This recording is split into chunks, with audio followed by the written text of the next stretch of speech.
Here we are at LOCK3TV, September 21st. We're headed to Alden, Kansas. Luke's first time on a plane. I went out there filming a couple years ago, seen tons of huge deer, but of course I was filming, I didn't get to pull the trigger on anything, so me and Luke are finally headed out there. We both have early season muzzleloader tags. We have our inlines dialed in, ready to go. I'm a little nervous about getting on the plane, but excited to travel out west. Never been out west in my life. LOCK3TV's first trip of the year. Here we go.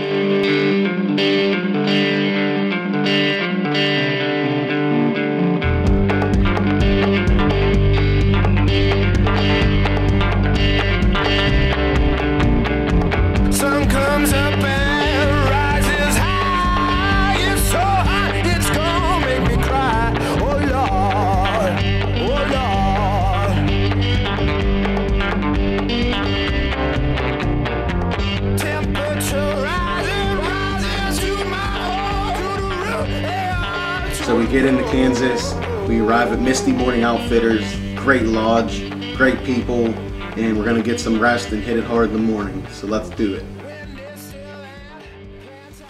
Day one, we got up early in the morning, we set up over this wood pile overlooking a soybean field, and I think it was a cut cornfield on the other side. A few does came in, but it was slow in the mornings. They said that, you know, hunting early season like this in this hot temperatures, you're not going to see the deer in the morning like you are in the evening. LOCK3TV's in Kansas, baby. Day one of our hunt. We posted up on this cut cornfield behind us, and we're overlooking the soybean field. We're in this big pile of logs and sticks. You can see forever. We got about a half a dozen does out in front of us right now. Stay tuned, LOCK3TV.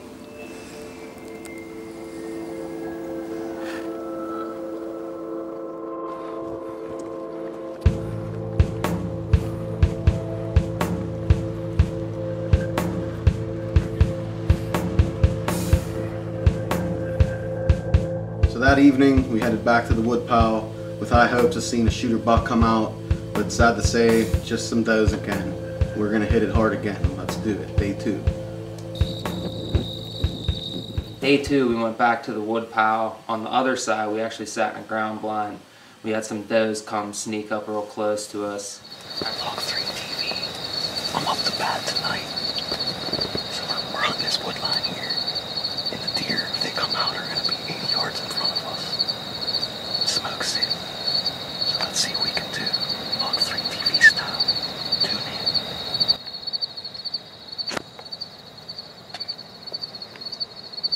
Day three, we wake up in the morning, it's raining.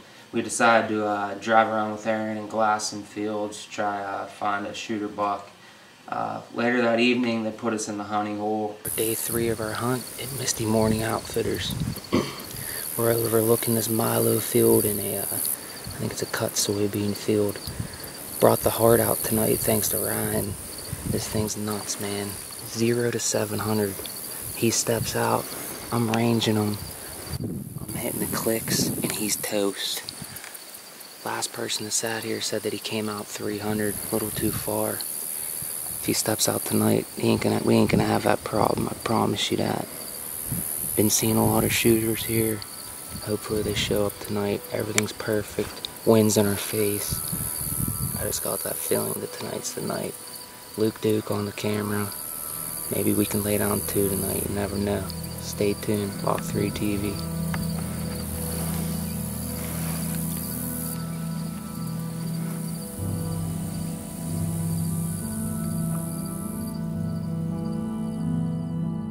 Ryan let me take his heart, so I had a 1,000-yard muzzleloader with me. So we were set up overlooking this Milo field and this wheat field, and that's whenever we seen the tall 8-point come out.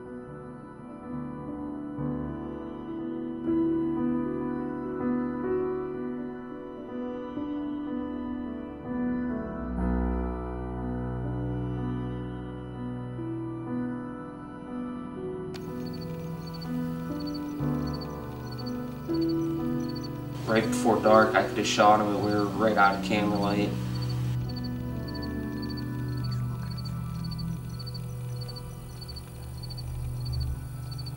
Yeah, we seen a ton of bucks that night. It was crazy. They're just pouring out, and they're at like 500 yards. And I'm telling Tim, you know, you want to take a crack at one of them? And he's like, dude, they're like pins down there. I'm just saying, man. But it was an awesome, awesome hunt that got us stoked for the next day because we knew we were going back there to kill a buck. Oh yeah. So it was on day 4. We know we're gonna see deer, so we slip in the morning. We get tucked up under our cedar tree. We're sitting there. It's a pretty slow start for the first 20 minutes, and it was a little foggy. And Luke spotted a buck coming across the wheat field right into the Milo. And I'm glassing the fields with a Canon 60D, which has a digital zoom feature, which allows me to, at 500 yards, I can blow up a deer's head and, you know, easily see it. And so I'm glassing through the Milo field with the 60D, and bam, I find rack, and it's big, you know, and it's just getting light. So I tell Tim, you know, there's a buck. So I mean, I'm on this thing. It hasn't moved. It's now an hour. It now beds down, and I'm like, oh, so now what? We're trying to pinpoint where this buck is to an exact location. We're gonna make a stalk on it. Luke was on the 60D making sure that he had the Milo stalk pinpointed to the T, and I was dozing off whenever Luke went nuts and said he stood up. Timmy.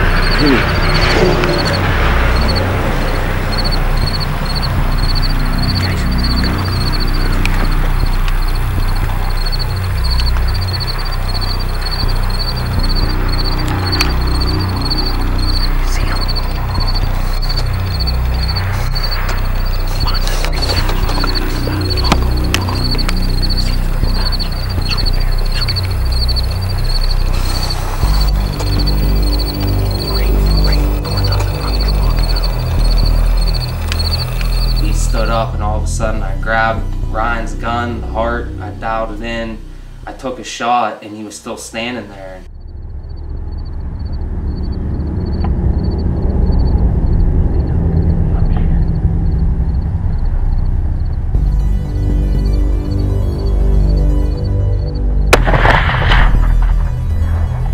Bam! He shoots, that deer's still standing there, it's looking around now.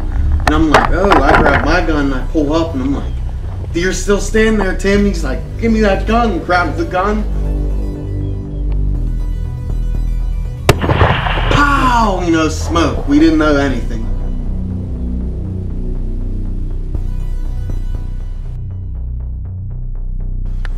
Tonight's the night.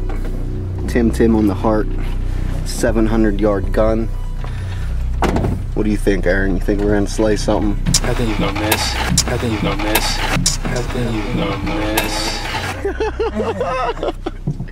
I don't know if I just hit this buck or not. I don't know which way it went. Luke's telling me I just dropped it, you know, and I crushed this thing. You're so on him, dude.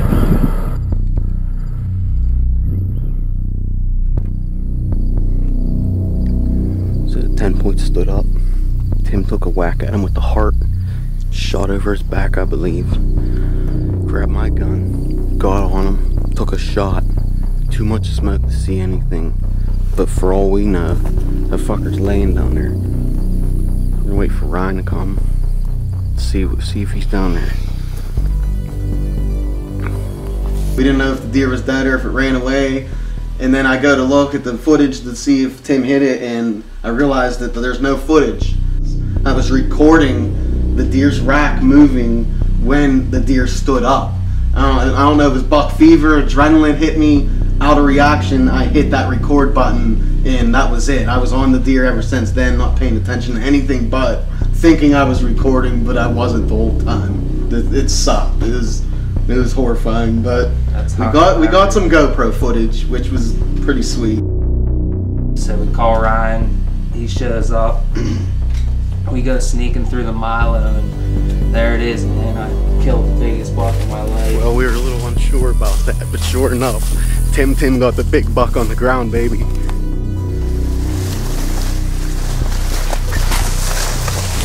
Fuck yeah, man. Fuck yeah.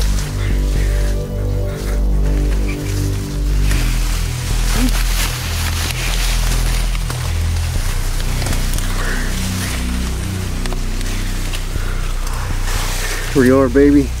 LOCK3TV, Misty Morning Outfitters. Time of our life. Just killed the buck of a lifetime, man. Biggest buck I ever killed in my life.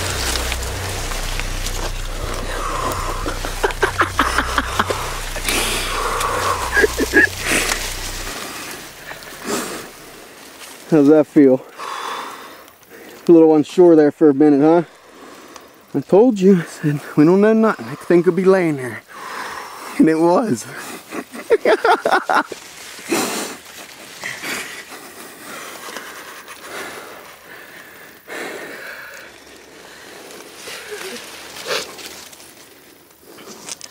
your life. Whenever we come up on, please don't start screaming. He said there's a lot of good deer in here still. So, all in all, we're happy. We got one buck on the ground. Here we are, LOCK3TV, Misty Morning Outfitters. Second to last day of our hunt. Had this guy come out, bed down in the Milo, 186 yards. Shot him, dropped him in his tracks, hit him right in the neck. Biggest buck of my life. Can't thank Ryan, Matt, Aaron enough, man. I'm tickled to death. This is awesome, man. Cloud 9 for sure. So that evening after Tim kills his buck, we hit up a different spot. It's a box stand up in the air. Nice, awesome spot. No deer. So Slow evening. Slow evening, kind of depressing. We're going back in the morning somewhere else with high hopes of killing a buck. Ain't putting us down. No. So it's the last day, and they told us about this giant buck that's 200 plus inches. They call him Elvis. And he simply asked me, do you want to kill a deer or do you want to kill a hog? You know, and I want to kill a hog.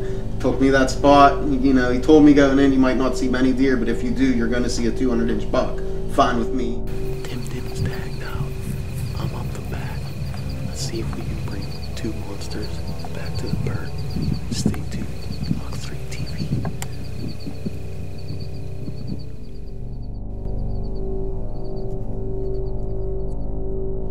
So it's the last evening of our hunt, and Tim's filming me. Got set up along a row of thicket, and we heard the tractor starting behind us, which kind of not too good for the last day. And out of nowhere, Tim says, "There they are!" I look to my right. There's two bucks running maybe 180 yards full speed down the hedgerow. You know, the farmers kicked them up from wherever, but it's done at that point. You get bucks running 100 miles an hour by you, you just can't feel confident. That's it, folks. We're heading to Wichita to jump on our plane and go back to the Berg. But I can tell you one thing, we're not coming home empty-handed this time. I got to kill the biggest buck of my life. I mean, I had a blast. We've seen so many big deer shooters. The deer out here, their body size are twice as big as back home, it seems like. Everything here was awesome. The lodge was great. Food was excellent.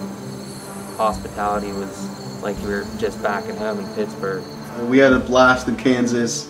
My first time flying, my first time ever being out west. truly sights to see, different animals. It's just cool. It's cool to travel. Just being on a plane, like that experience alone, that's something that everybody, I hope, gets to do in their lifetime. Like, it's unexplainable. If you want to kill a buck like this, you can contact Misty Morning Outfitters. Their link will be at the end of the page. Awesome people. Fun time. Treat you like you're great at home. No, it's awesome. They kill some monsters in there. True story. So hopefully, you know, we can go back to Kansas with our LOCK3TV boys sometime soon and kick it again, because that was a blast, and I definitely want to go back to Misty Morning Outfitters. Hell yeah, dude. It's been the time of our life.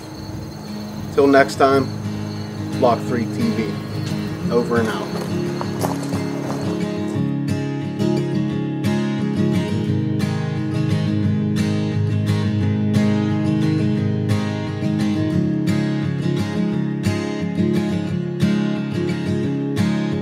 Waiting on a lifeline, wishing, hoping, praying I'll see a sign.